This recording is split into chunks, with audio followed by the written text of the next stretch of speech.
So welcome students, you are welcome to English grammar. तर आज आपण नेक्स्ट टॉपिक बघतोय तो म्हणजेच मस्टच्या जागी आपणाला हॅव टू किंवा हॅज टू म्हणजेच टू हॅवचा फॉर्म वापरता येईल. थोडक्यात काय तर must plus V1, must go, must write, must drink, must speak.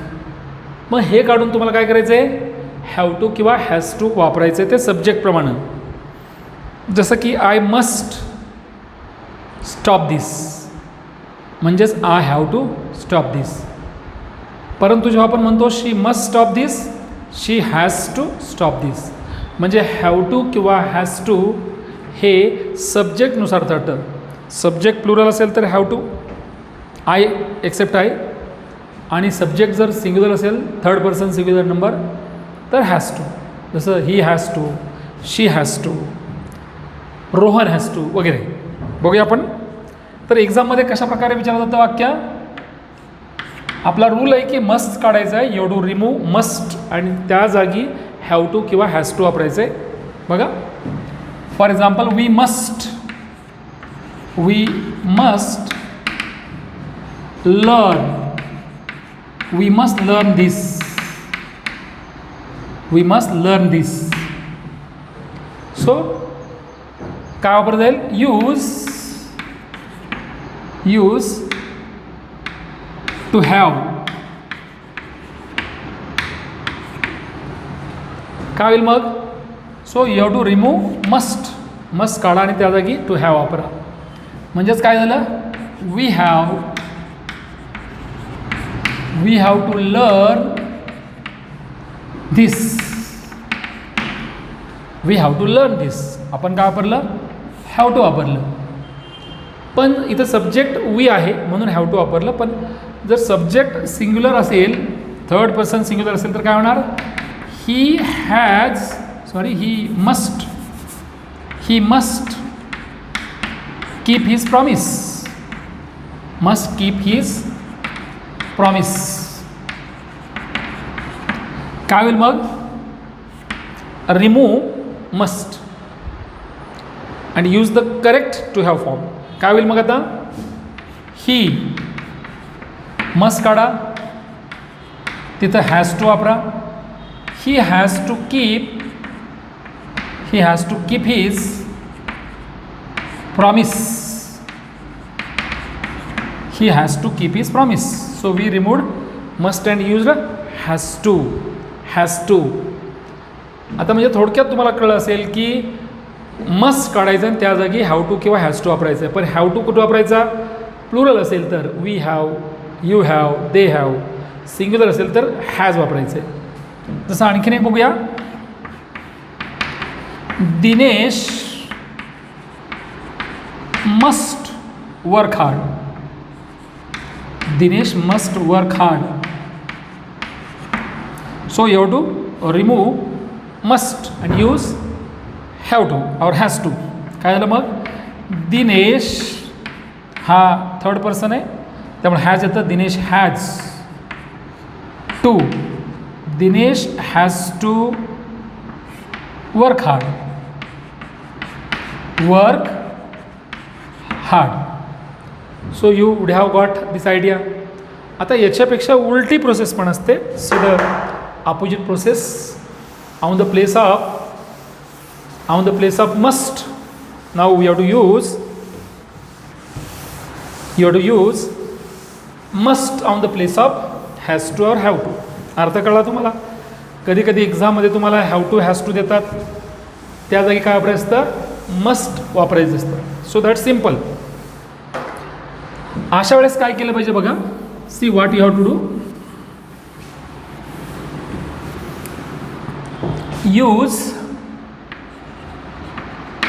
Use must और दुसरं काय म्हटलं जाईल याला वेगळ्या भाषेमध्ये, और the modal auxiliary AUXILIARY expressing expressing compulsion, compulsion और ऑब्लिगेशन, ऑब्लिगेशन. तर आपल्याला माहीत असणं गरजेचं आहे की मोडल ऑब्झरी, मस्टला मोडल ऑब्झरी म्हणतात आणि मस्ट हे काय आहे, कंपल्शन किंवा ऑब्लिगेशन व्यक्त करत असतं. See here what is the function of must? Must does the function of expressing compulsion और ऑब्लिगेशन, सक्ती. बघा ह्या दोन्हीपैकी सूचना असेल, एक तर यूज मस्ट म्हणतील, नाहीतर काय म्हणतील, use the modal auxiliary expressing compulsion और ऑब्लिगेशन. बघा he has to pay his bill today. He has to pay his bill today. What is the suggestion? Instruction is use must or use the correct auxiliary verb expressing compulsion or obligation. So you have to remove. तुम्हाला काय करायचं आहे, have to किंवा has to काढायचं आहे, त्या जागी काय वापरायचं आहे, he must वापरायचं. he must pay his bill today. He must pay his bill today. Second, we have to complete this work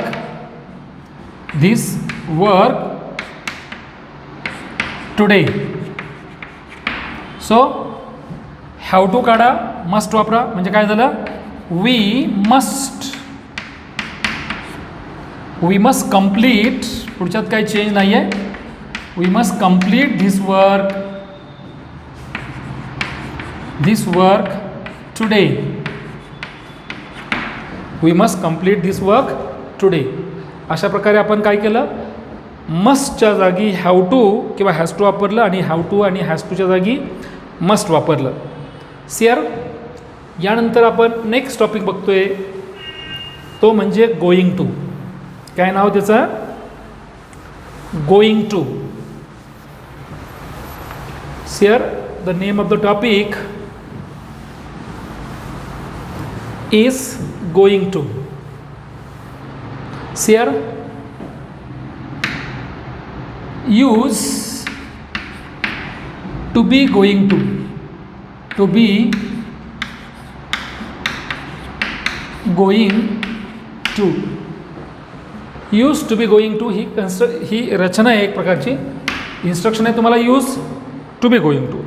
आता बऱ्याच विद्यार्थ्यांच्या लक्षात येत नाही की व्हॉट इज टू बी. तर तुम्हाला माहीत असणं गरजेचं आहे की टू बी म्हणजेच सब्जेक्टप्रमाणे ॲम इज आर ह्या तिघांचा वापर करणं त्यालाच टू बी म्हणतात. टू बी म्हणजेच काय, am is are. First of all you must know to be means am, is, are, was, were. These are called the to be forms. म्हणजे याचा योग्य तेथे वापर करायचा सब्जेक्ट प्रमाणे. एक्झाममध्ये काय करतात बघा, गोईंग टूचा मिनिंग काय बघूया आपण. What is going to? Going to see here, आता गोईंग टू म्हणजे अमुक अमकी गोष्ट करणार आहे. एखाद्या गोष्टीचं प्लॅनिंग नियोजन केलं असेल तेव्हा आपण गोईंग टूचं कन्स्ट्रक्शन वापरतो. जसं की आपण थोडक्यात म्हणतो, पुढच्या वर्षी आम्ही घर बांधणार आहोत. पुढच्या आठवड्यात मी नवीन कार विकत घेणार आहे. उद्या आपण नवीन लेसन शिकणार आहोत. या काही रचना आहेत. एखादी नियोजित केलेली गोष्ट की ज्याच्याविषयी आपण बोलणार आहोत त्याला म्हणायचं गोईंग टू. गोईंग टू रचना ते वापरता येईल आपणाला. बघा रचना काय राहते बघा, मग रचना असते सब्जेक्ट प्लस दिलेल्या एक्झाममध्ये काय करतात, विल. सब्जेक्ट प्लस विल शाल plus V1 plus dot dot. त्याच्याऐवजी आपल्याला वापरायचं काय, subject plus shall will remove करायचे, हे दोघं रिमूव्ह करायचे आणि त्याचे काय वापरायचं आहे, am is are plus going to plus V1 वापरायचं आहे. बघूया आपण या कन्स्ट्रक्शनमध्ये काय करता येईल. उलटं पुलटं आपण बघायचं आहे दोन्हीला. पण पहिलं सेंटेन्स आहे, he will buy a new car for his brother. काय सेंटेन्स आहे, he will buy a new car for his brother. तो त्याच्या भावाकरता नवीन गाडी विकत घेईल.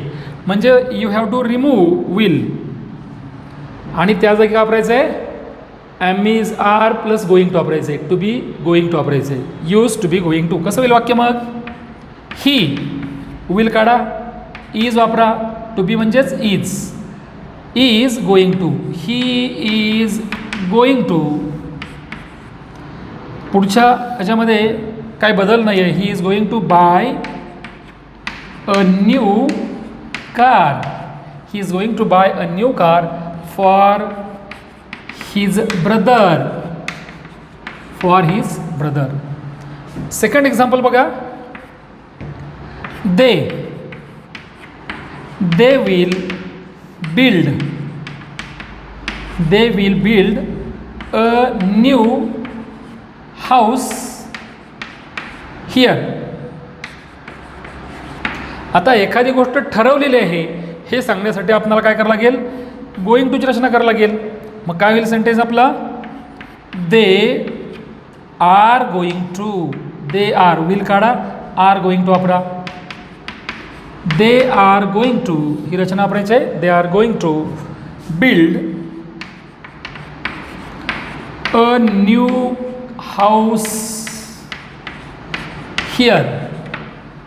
आता बघा ह्या दोन रचनांमध्ये तुमच्या लक्षात आलं की विल किंवा शॅल काढणार आणि त्या जागी काय वापरलं आपण, am is are going to वापरणार. सब्जेक्टनुसार am going to, is going to, are going to वापरणार. आता याच्या उलट क्रिया बघूया. आता उलट क्रिया काय असेल, एम इज आर गोईंग टूच्या जागी काय वापरावं लागेल आपल्याला, am is are going to काढून टाकावं लागेल आणि त्या जागी काय वापरावं लागेल, शॅल किंवा विल वापरावं लागेल. फॉर एक्झाम्पल बघा, सी देअर एक सेंटेन्स बघूया, I am going to celebrate my birthday party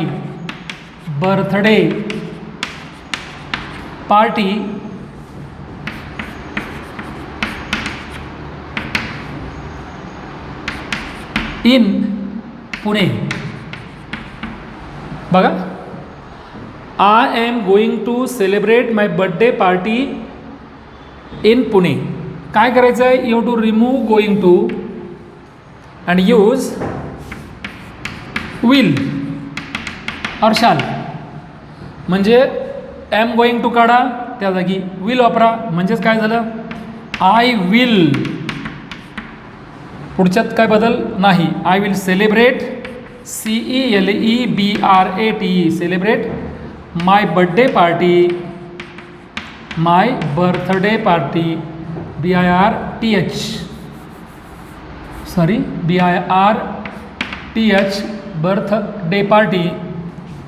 birthday party in Pune. So second example कोण सांगेल, you to use are going to, is going to or am going to. They are going to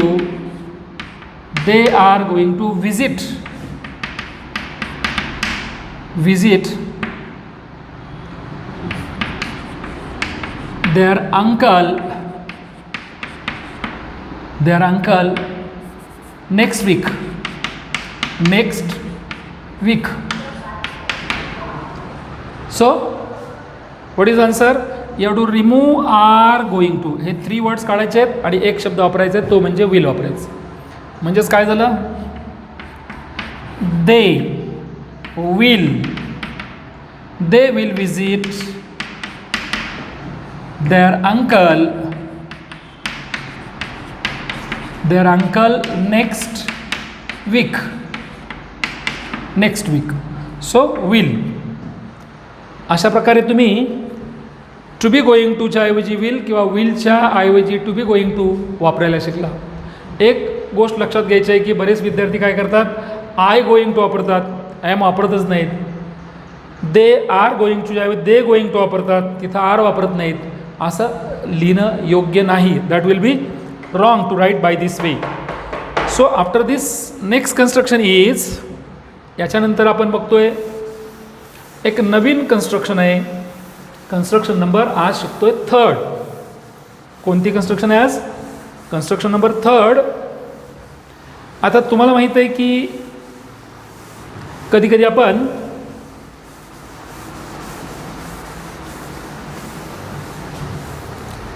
एखादी गोष्ट आपण भूतकाळात करत असो, परंतु आता भूतकाळामध्ये पुन्हा पुन्हा केली जाणारी आपली जी ॲक्शन आहे ती आता प्रेझेंटमध्ये वर्तमान काळामध्ये थांबलेली असते. जसं की आपण म्हणतो, मी लहान असताना खूप रडत असे, मी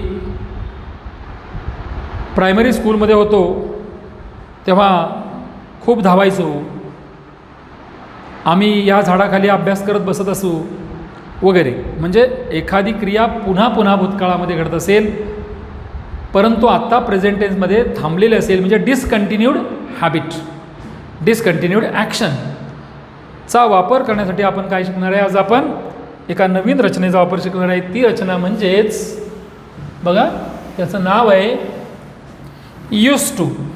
काय? Used, USED, used to.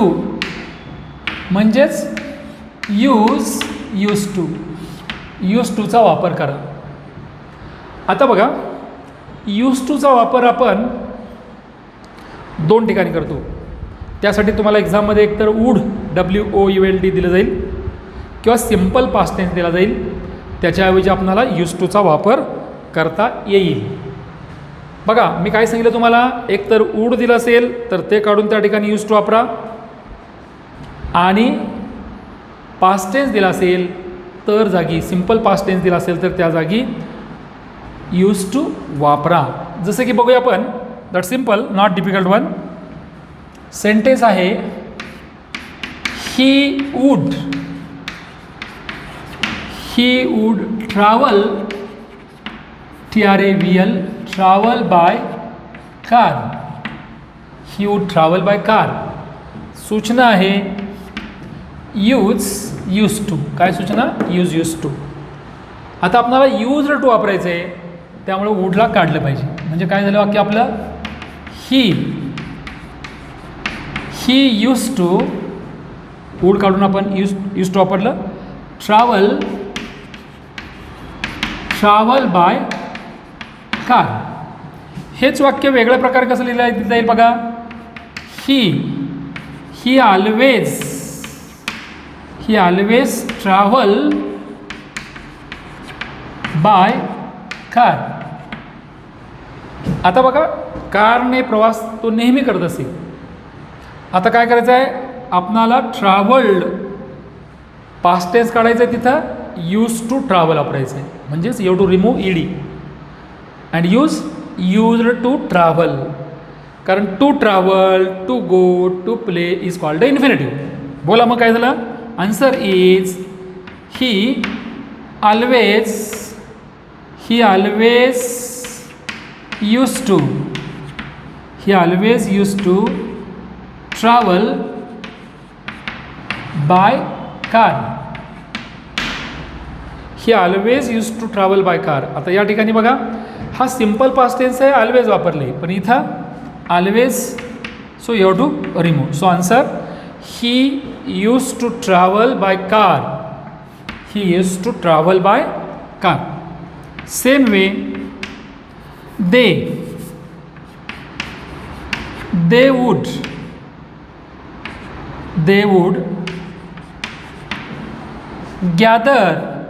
they would gather here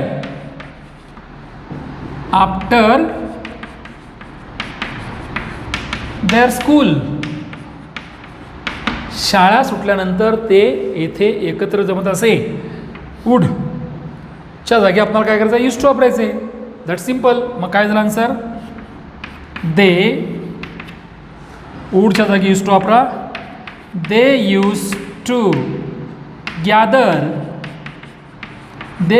gather here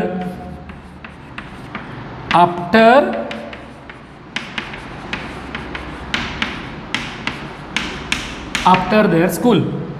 so काय केलं, you removed would and use to. So let us take example of simple past tense.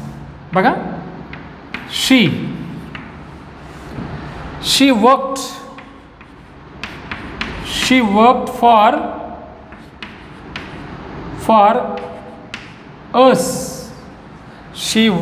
For us and not for money. So you have to cancel worked and use what? You have to cancel worked and use used to. म्हणजे काय झालं answer, she used to. Work काढला, तिथं use to वापरला, पण past tense आहे, ED तो काढा, प्रेझेंटमध्ये आणा. used to work. She used to work for us and not for money. So students, या काही छोट्या छोट्या रचना आहेत, या रचनांचा व्यवस्थित वापर कसा करता येईल हे पाहणं फार गरजेचं असतं. त्यांचे अर्थ काय असतात.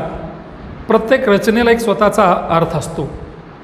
जर तो अर्थ तुम्हाला व्यवस्थित माहीत असेल तर आपणाला निबंध लिहिताना, एखादा पॅसेज समजून घेताना, नॉवल वाचत असाल, न्यूजपेपर वाचत असाल, त्याचा क्लिअर कट अर्थ समजायचा असेल तर तुम्हाला या छोट्या छोट्या रचनांचा अर्थ माहीत असणं फार गरजेचं आहे. मला वाटतं हा अर्थ व्यवस्थित समजण्यासाठी आपणाला ती गोष्ट पुन्हा पुन्हा केली पाहिजे. मी यासाठी सांगतोय की आपणाला या काही रचना आहेत, या रचनांचा जो व्हिडिओ आहे तो व्हिडिओ तुम्ही पुन्हा पुन्हा बघायचा आहे. त्या गोष्टी डिटेलमध्ये आत्मसात करा, तुमच्या चुका टाळा, आणखीन काही स्वतःची उदाहरणं सोडवा आणि या रचनांमध्ये तरबेज व्हा.